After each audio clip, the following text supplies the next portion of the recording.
from the National News Studio, Sri Lanka.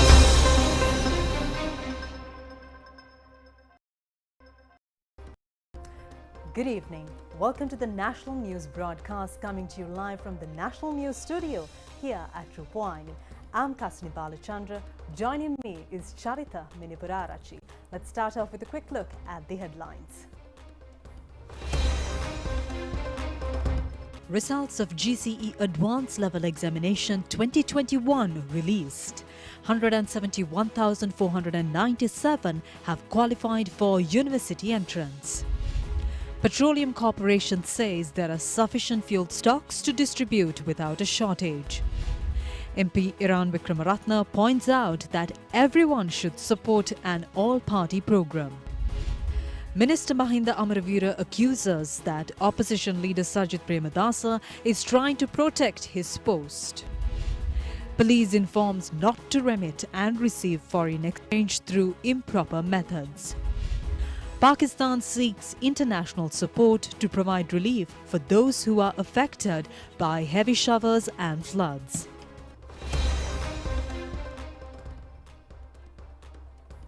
On to those and other stories in detail now, and starting off with the top local story.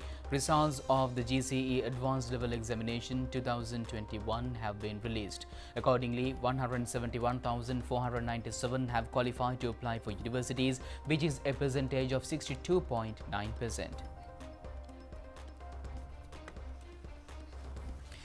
236,035 school candidates and 36,647 private candidates sat for the examination. Out of that, 149,946 school candidates have qualified to apply for university entrance. 21,551 private candidates have also qualified for university entrance. The examinations department said that results of 49 schools and private candidates have been suspended. Commissioner General of Examinations LMD Dharmasena said that results of relevant schools will be issued to the principals after recorrection of the results. The Commissioner General said that applying for recorrections should be done online and the date will be notified later.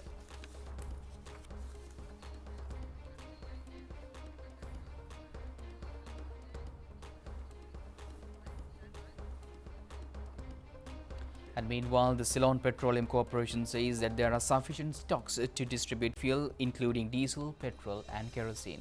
The corporation said that the rumors spread stating a shortage of fuel are totally false. Sapagaskan, the oil refinery, has commenced operations again and production of fuel is continuing. Issuing a statement, Petroleum Corporation said that there are sufficient stocks at Kolonava and Mutharajavela storage complexes. Steps have been taken to expedite distribution of fuel to minimize congestion at filling stations. Issuing a Twitter message, Minister Kanchana Vijayasekara says that 24 companies have expressed interest in entering the local petroleum sector. The minister said that according to the expression of interest in the petroleum sector, United Arab Emirates, Saudi Arabia, the US, China, India, Russia, Malaysia, Norway and Philippine companies have submitted their proposals. The evaluations of the proposals are scheduled to be completed within 6 weeks. Queues were seen near filling stations in several areas today.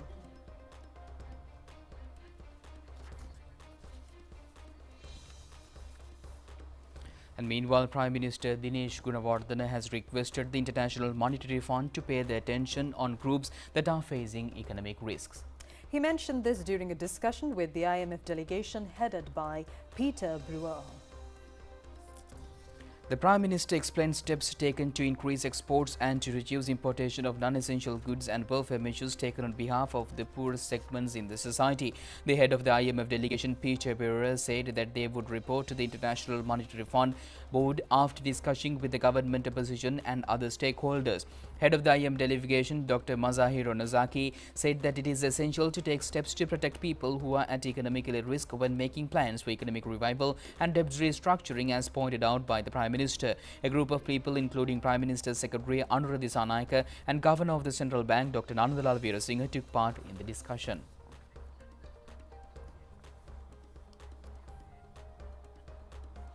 The opposition leader Sajith Premadasa said that there is no necessity to work with governments which destroy democratic rights of the people.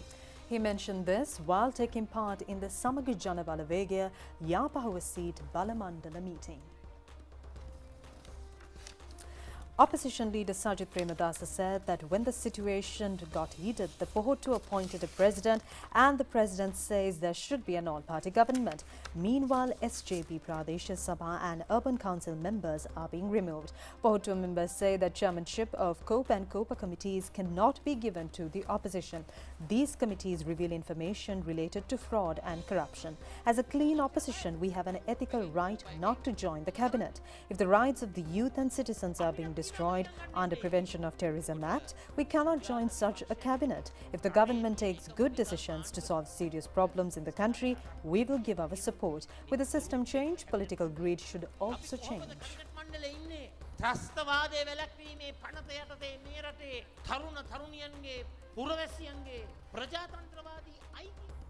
Samagi Jana Balavegaya MP Iran Vikramaratne emphasizes that everyone should support an all-party government, whether they are in the government or opposition. He mentioned this to media after a function in Moratuwa yesterday. MP Iran Vikramaratne said that it will not be an all-party government, but some parties will join. What is needed, not an all-party government, an all-party program. However, the government should present all-party program.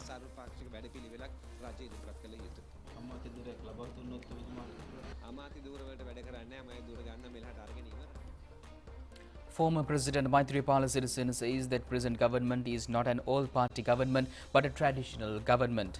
Taking part in the SLFP Maharagama seat Balamandala meeting, the former president said he was not prepared to accept posts in such a government.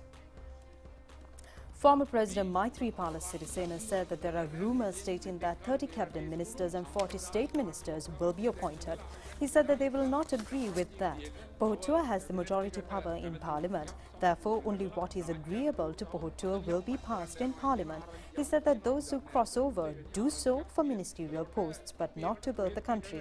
He further said that the SLFP has the ability to solve the problems and there will not be an election this year. The SLFP will form a future government together with leftist parties.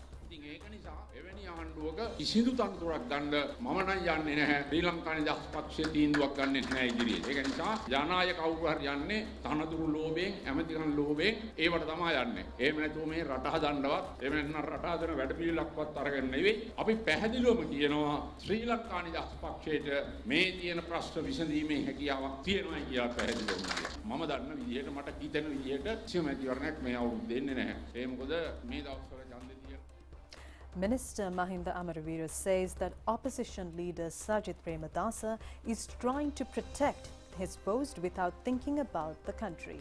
He said this to the media after a function at Walasmulla area. Minister Mahinda Amaravira said that nothing has happened that can satisfy the opposition leader and it will be so soon in the future as well. He is trying to the opposition leader post in a selfish manner without thinking about the country. He is not joining an all-party government with the fear that he will lose the opposition leader post. It was other groups which made efforts to get Mr. Ranjan Ramanayake released.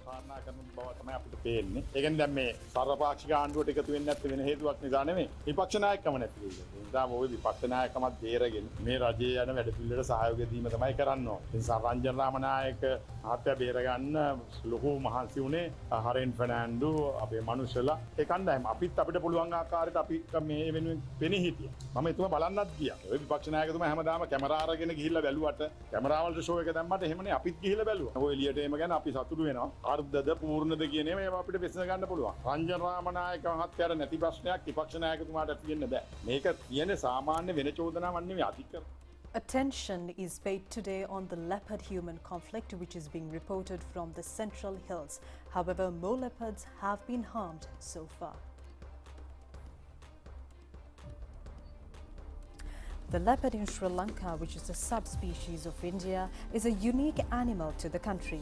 Wildlife reports say that the local leopard population, which lives in the dry zone forests, and wet zone forests, is nearly 900. Most of them live in dry zone forests, including Vilpattua and Yala. A certain number of them can be seen in the Central Hills.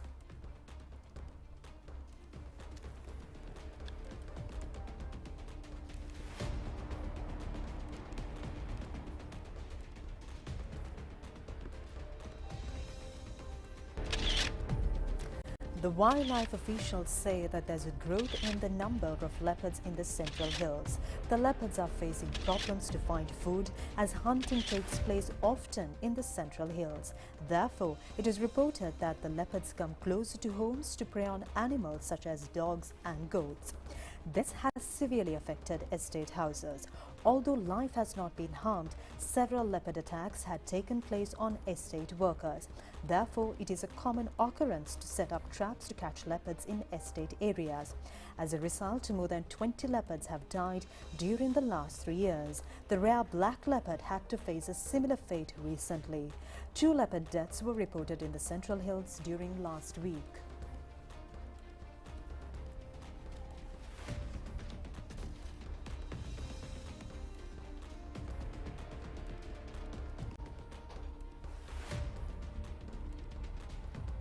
The Wildlife Department has been accused for not taking proper measures into the leopard deaths over the years. The department presented 25 recommendations recently to protect the mountain leopard population. Removing of traps, making people knowledgeable, and preventing illegal hunting are some of the recommendations. The Wildlife Department is entrusted with the responsibility to prevent such unfortunate incidents in future.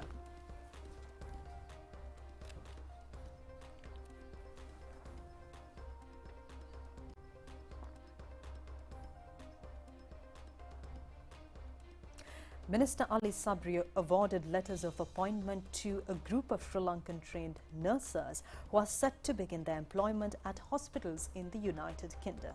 The awarding ceremony was held at the Lakshman Kadiragama Institute recently.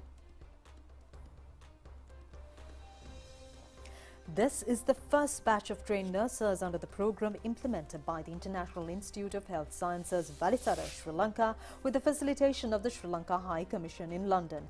While congratulating the awardees, Minister Sabri said that their journey towards an outstanding career in one of the most developed health systems has just begun and invited them to be representatives of the country in building the image of caring Sri Lankan professionals. The minister also noted that this will result in obtaining foreign employment for Sri Lankan youth at a time when the country has been exploring all avenues to increase foreign currency remittances. Minister Manusha Nanayakara also attended the event. The ceremony was organized jointly by the Ministry of Foreign Affairs and the High Commission of Sri Lanka in the UK.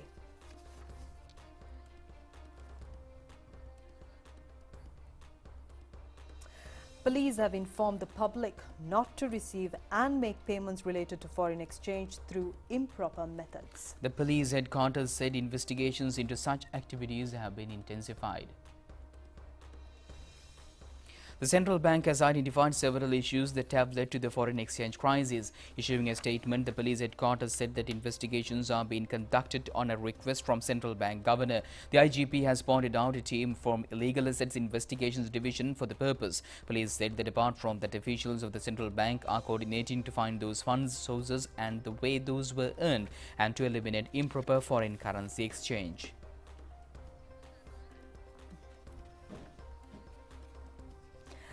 The Marine Environment Protection Authority says that the first interim report prepared by calculating the damage caused to the beach and coastal belt by the Express Pearl ship has been sent to an Australian legal institution with expertise to get compensation following ship accidents. Chairperson of the authority, Darshani Lahandapura, said that they would take future legal action together with the Attorney General's Department after getting advice from the institution.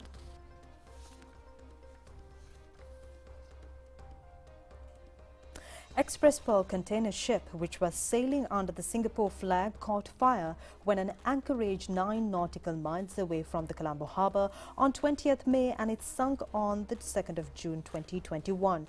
Chairperson of the authority, Darshani Lahandapura, said that the Treasury received 1.3 billion rupees from the insurance company of the ship to clean the coastal belt by removing plastic and garbage after sinking of the ship. She said that the cabinet approval has been given to the request made to the Treasury to get 903,857,293 rupees to make necessary payments. The shipping company, which owns the Express Pearl ship, has handed over salvaging of the ship to a Chinese company and they commenced preliminary activities to salvage the ship. However, it has been temporarily suspended due to rough seas at present. The activities will commence again in November. A fire was erupted in the ship due to nitric acid, which has been stored on board, and due to an explosion before it sank some containers out, of which 1,486 fell into the sea. The coastal zone of 746 kilometers from Mana to Hambantota, Kirenda was totally polluted due to mixing of chemicals and plastic pebbles in the containers with seawater. The coastal belt, which was polluted due to the waste from the Express Pearl ship, is being cleaned from the 20th of May last year. Cleaning is taking place at 2,723 centers.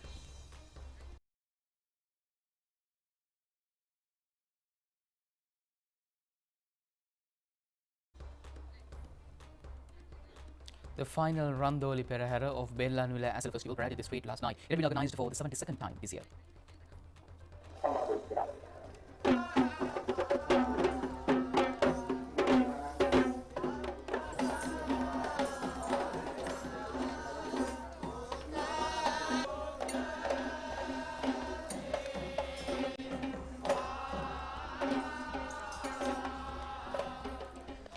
The Bellanville Asal procession commenced on the 10th of this month. On the 20th, the Devadutta procession and Kumal procession were held thereafter. Following procession and Pavada procession took place. The Bellanville Asal festival ended with the water cutting ceremony this morning after the final Randoli Perahera last night. The procession was organized under the guidance of Chief Prelate of the Bellanville Rajamahavihara, Venerable Dr. Bellanville Dharmaratana Thera.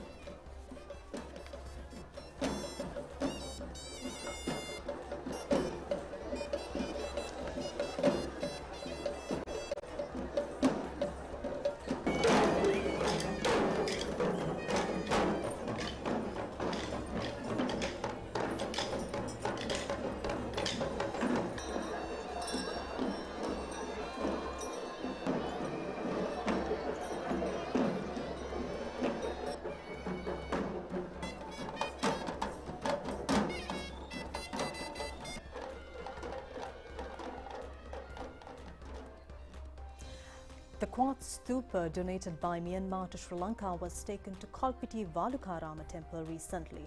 It was in a warehouse at the Colombo harbour from last year. The ship carrying the quartz stupa reached Colombo harbour on the 30th November last year. The Ports Authority has informed Venerable Maharagamananda Thera to pay more than 20 million rupees for the stupa. Therefore, it was at the Colombo harbour until the 8th. After President Ranil Wickremesinghe took oath in his post, he ordered the Finance Ministry to end the religious matter which took place between the two states. Accordingly, the quartz stupa was taken to Kalpiti Valukarama temple on Thursday after making the relevant charges. Meanwhile, the veteran cinematographer Donald Karuratne has passed away at the age of 75 years.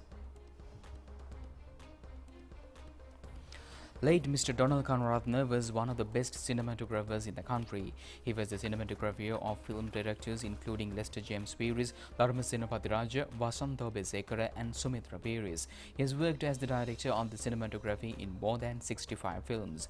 At the time of his passing away, he was living in Los Angeles, USA.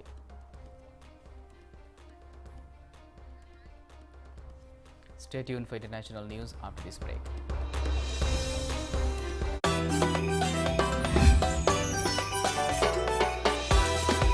හොඳම දේ විශ්වාසයෙන් treat කරන්න. Prima Treats. Life is a treat.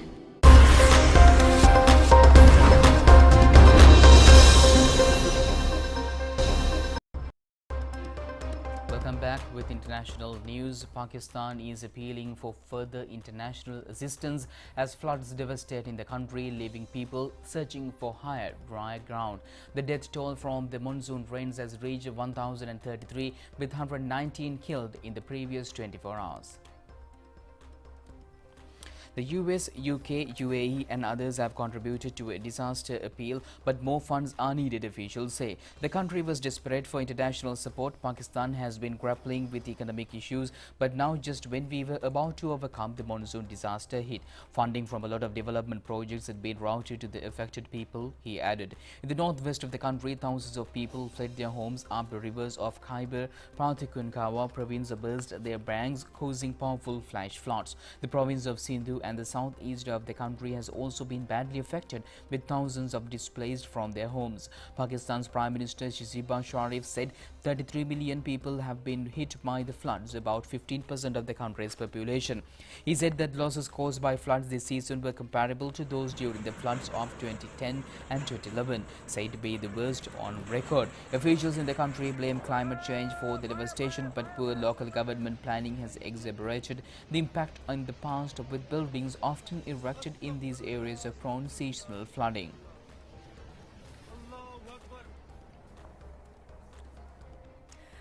The United Nations has condemned an air raid that hit a kindergarten in Ethiopia's northern Tigray region, killing at least 4 people, including 2 children. In a tweet, UNICEF Executive Director Catherine Russell said that UNICEF has called on all parties to agree to an immediate cessation of hostilities. The federal government denied the allegations, claiming that the Air Force only targeted military sites and accused Tigray People's Liberation Front forces of staging civilian deaths. Hospital officials in the area said the bombing hit a children's playground. Foreign reports have indicated that it was not clear if there were any military facilities nearby. Both sides have blamed each other for breaking a 4-month-old ceasefire between Prime Minister Abiy Ahmed's government and the TPLF, the group that controls Tigray. Meanwhile, the World Health Organization chief Dr. Tedros Ghebreyesus has revealed he is unable to send money to his starving relatives in Ethiopia's war-torn Tigray region. And China's Air Force amazed the audience with its stunning aerobatic skills of the ongoing Shanxi Air Show yesterday. The event is scheduled to last until August 30th, features flight performances of some new aircraft of different types in active service with China's Air Force. The Air Force Aviation Open House and the Changchun Air Show is being held in northeast China's Jilin province.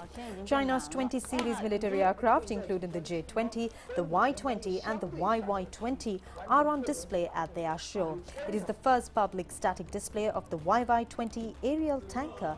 The newest aircraft performed aerobatic maneuvers on day 1 of the event. Parachute jumping and drone shows were also part of the show.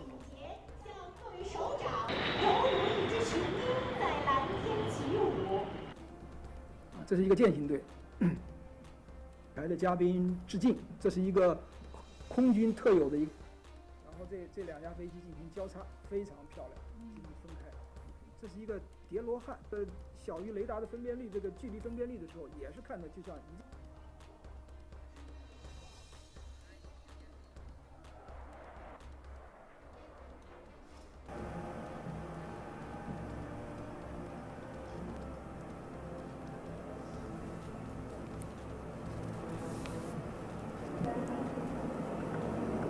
先生，现在大家看到的就是。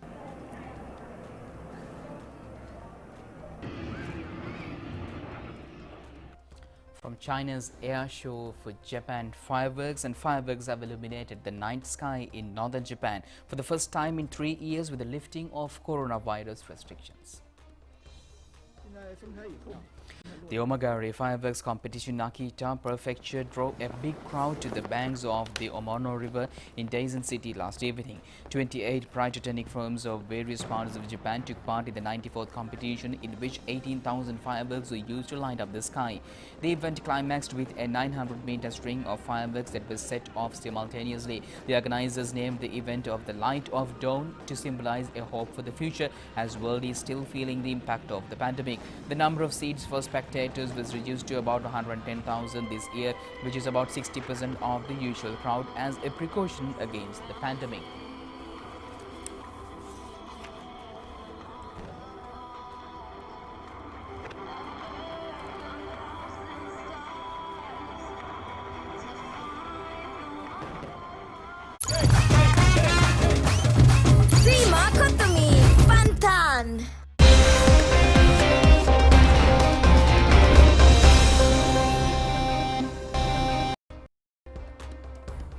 And in your sports news tonight, Sri Lanka captain Dasun Shanaka says that the reason for defeat in the match against Afghanistan was the failure of batsmen. He mentioned this to media after the match yesterday. Commencing the Asia Cup Cricket Tournament, the match between Sri Lanka and Afghanistan was played yesterday at Dubai International Cricket Stadium. After winning the toss, Afghanistan invited Sri Lanka to bat first. Accordingly, Kusal Mendis and Pathum Nishanka commenced Sri Lanka's innings. Afghanistan bowler Fazal Hoque Faruqi took the wickets of Kusal Mendis and Charita Salanka in the first over. Sri Lanka lost 3 wickets for 5 runs. Danushka Gunatilaka scored 17. Bhanuka Rajapaksha scored the highest score of the innings, 38 in 29 balls. Chamika Karunaratne scored 31. Other batsmen of Sri Lanka team could not score more than 5 runs.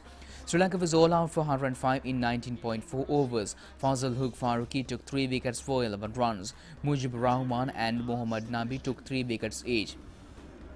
Hasratullah Zazi and Ramanullah Gurbaz launched the Afghanistan innings. Afghanistan scored 50 runs in 4.2 overs. Gurbaz was out for 40 runs. The innings concluded 3 boundaries and 4 sixes. Afghanistan won the match in 10 overs, losing only 2 wickets. The second match of Sri Lanka will be played on the 1st with Bangladesh.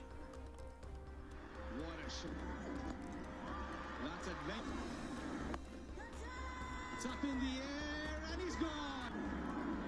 Got straight up. It might.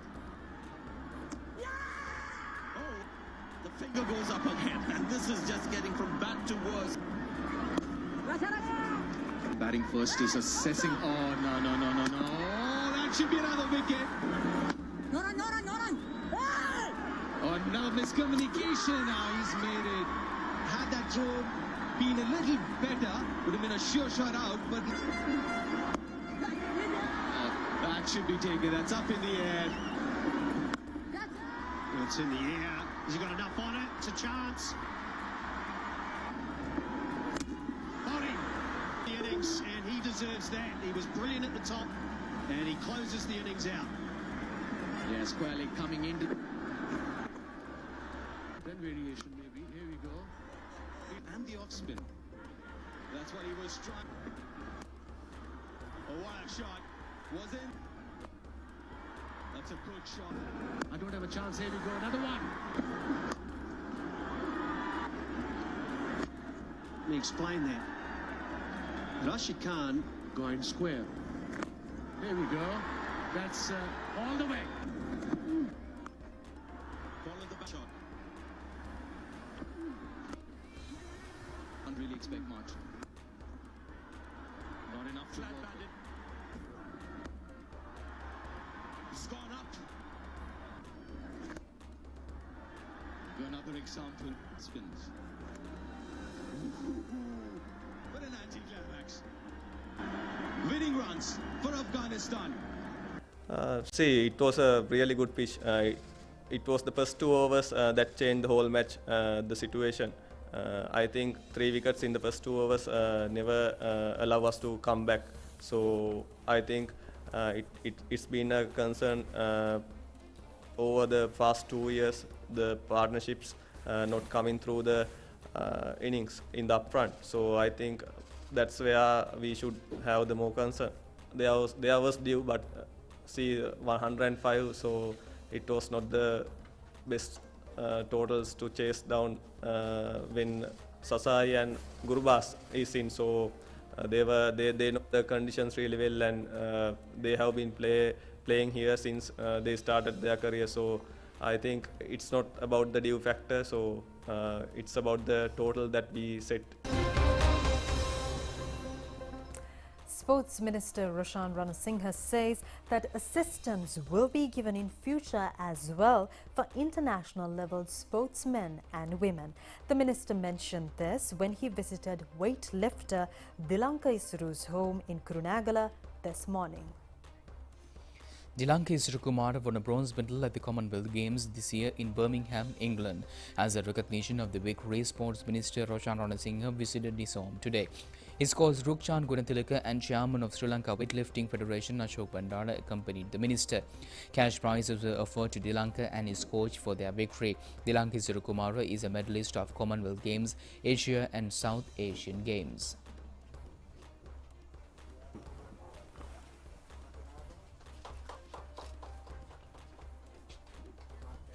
Thereafter, the sports minister visited the place where the Lanka trains. The minister said necessary facilities would be provided to the players.